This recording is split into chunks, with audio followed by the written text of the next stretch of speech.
Presidente, este é um caso que tem na sua base esta chaga brasileira, que é a do preconceito, que não é só contra a mulher, mas neste caso estamos falando do preconceito contra mulheres, onde o preconceito fala, a justiça cala. Não tenho nenhuma dúvida que em numerosíssimas situações nós mulheres, culpadas por ser mulher e condenadas porque somos o que somos e gostamos de ser. Estes casos são graves porque, como a pessoa já traz, quando vai lidar numa determinada situação, com este preconceito, sua atuação acaba sendo inteiramente contaminada por isto. E eu digo isso porque aqui foi enfatizado desde o voto do eminente ministro relator e mostrado mais uma vez mostrado o que foi divulgado logo após a ocorrência, a conduta do juiz, do advogado, do promotor, mas o que se tem é que este é um caso que chama atenção exatamente por uma conduta absolutamente inconstitucional, ilegal e imoral desse juiz. Mas é preciso sempre enfatizar, e tenho certeza que isso se contém nas entrelinhas do voto do eminente ministro relator, que a grandíssima maioria dos juízes brasileiros se comportam como vem de dizer o ministro Fux, com deferência às partes, com cuidado com as partes.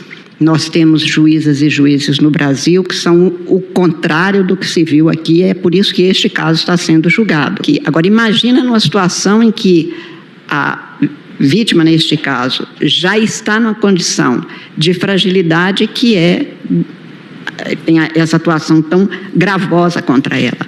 Eu já disse aqui numa ocasião, e continuo acreditando, infelizmente para mim, que os dois fatores de maior fragilização do ser humano, não vou dizer de vulnerabilização, mas de fragilização, são o medo e a vergonha. Quando a gente está numa situação de temeridade, de receio, ou de temor, ou de medo, seja pela situação, seja por aquilo que transparece de tudo que se busca e não se consegue obter, nós ficamos mais frágeis que a outra parte. Quem ataca, um assalto, uma situação qualquer de doença, nós somos fragilizados pela própria circunstância, como a vergonha.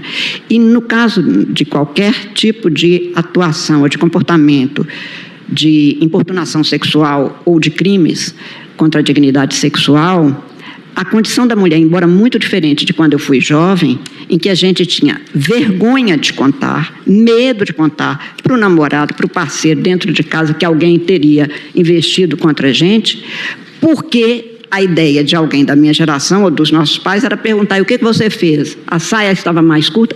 Isto não acabou. Era para ter acabado. Eu sou uma velha senhora de mais de 70 anos, não acabou.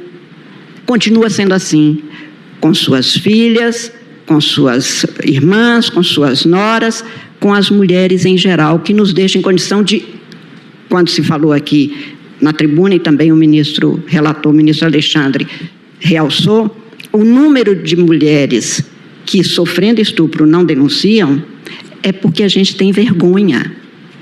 É porque a gente fica sem saber que comportamento adotar. É porque até para depois falar com o parceiro a gente tem medo da reação do outro. E porque eu acho que também um homem cuja esposa, cuja namorada, cuja parceira passa por isso, ele tem dificuldade de aceitar. Mais de uma vez eu já vi isso acontecer. Como é que eu conto o constrangimento de quando isso se torna público? Eu vou chegar no trabalho e alguém vai me dizer: você é o marido da fulana, que foi estuprada, que foi... Os homens ficam também, o homem parceiro, o homem da... E por isso é que muitas vezes, ministro Alexandre, a própria família desestimula. Não, olha, acaba com isso, esquece isso. A palavra normalmente é essa. Primeiro, isso não é algo que se esqueça.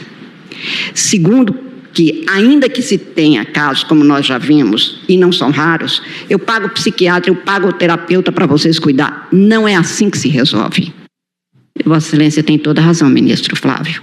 A mudança jurisprudencial, legal, doutrinária do direito penal não se fez acompanhar por uma transformação social que considere e que nos olhe a nós mulheres como seres humanos ou seres humanas iguais aos homens e que essas fragilidades são extremamente graves no momento em que a gente se põe diante, ou num quadro, num ambiente, como o judicial.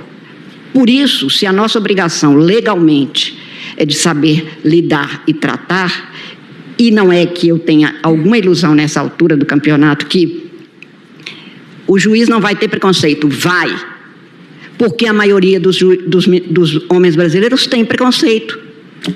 Ainda tem, e é muito. E às vezes ele fala, eu não tenho preconceito não, inclusive tenho filha.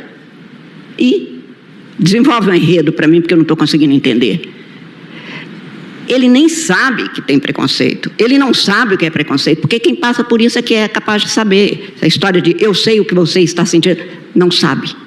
A gente pode estar ao lado de quem sentiu o mal, mas não pode se substituir a ele. Na vida é assim.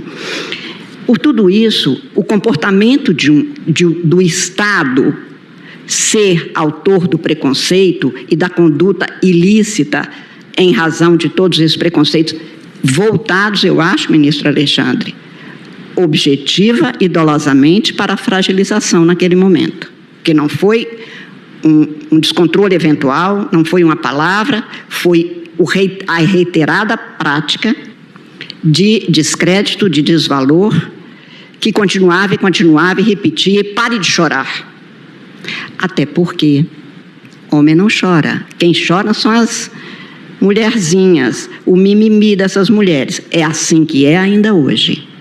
E por isso, quando a vítima naquele momento chora, há também uma desqualificação do choro. Neste momento até, eu fico com pena de quem não é capaz de chorar e de extravasar seu sentimento, porque em geral essa lágrima vira um câncerzinho depois. Nós mulheres temos o direito de chorar e como todo ser humano teria que ter o direito de chorar. E que foi uma bobagem de achar que era forte o homem só porque não chorava. E desde criança nós vimos dentro das nossas casas, homem não chora. Mas quando a mulher chora, quando a juíza chora na audiência, isto é motivo de deboche, de brincadeira, de imputação a ela de incompetente, nem sabe, nem dá conta de fazer uma audiência. São os homens que dão. Está aí o resultado. Então, eu não tenho dúvida nenhuma que a configuração deste quadro, que eu repito, e leio isso no voto de Vossa Excelência, ministro, é excepcional. Por isso é que nós estamos digando e dizendo que nem excepcionalmente não pode acontecer. Mas, verdadeiramente, nós temos juízas e juízes da maior hombridade, do maior conforto para aquela pessoa que chega numa vara de combate à violência doméstica, numa vara de infância. Portanto, que o Brasil saiba que esta não é a regra do judiciário brasileiro, das juízas e dos juízes. Mas, neste caso, eu não tenho dúvida nenhuma que o ato foi praticado em desrespeito à dignidade da pessoa. Se falou muito aqui desde a tribuna ontem, nos memoriais, nos documentos apresentados, da vítima, mas eu quero dizer, é em descumprimento do direito da pessoa humana que ali estava sentado na condição de quem tinha sido o sujeito de todas as ofensas alegadamente praticadas, porque não se terminou ainda o processo. E por isso é que eu estou votando no sentido também do provimento para que se retorne o processo e se refaçam, portanto, os atos processuais.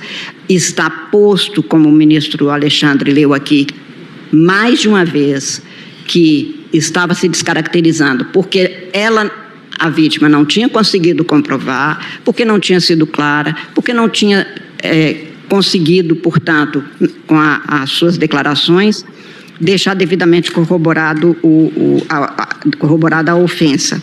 Fica sempre a impressão para mim, ministro Alexandre, que o que se pretendia era ou a responsabilidade solidária, vítima e réu, ou a responsabilidade dela de novo, o que é, lamentavelmente, a consequência dos preconceitos escancarados neste caso.